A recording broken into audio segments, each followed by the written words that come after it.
ఇది ప్రపంచంలోనే అత్యంత ప్రమాదకరమైన సముద్రం. ఇక్కడ అలలు 50 అడుగుల ఎత్తులో ఎగసిపడగలవు మరియు లెక్కలేనన్ని ఓడలు అదృశ్యమయ్యాయి. ఇది నార్త్ సముద్రం, నార్వే మధ్య నీటి విస్తీర్ణంలో అపఖ్యాతి పాలైంది.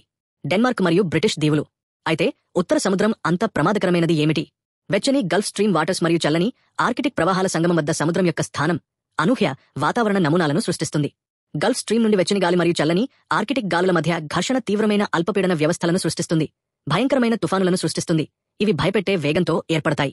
గల్ఫ్ స్ట్రీమ్ నుండి వెచ్చని గాలి మరియు చల్లని ఆర్కిటిక్ గాలుల మధ్య ఘర్షణ తీవ్రమైన అల్పపీడన వ్యవస్థలను సృష్టిస్తుంది. భయంకరమైన తుఫానులను సృష్టిస్తుంది. ఇవి భయపెట్టే వేగంతో ఏర్పడతాయి. ఈ తుఫానులు హరికేన్ ఫోర్స్ గాలులు మరియు భయంకరమైన అలలను ఉత్పత్తి చేయగలవు. ఈ ప్రాంతం దట్టమైన పొగమంచుకు కూడా అవకాశముంది.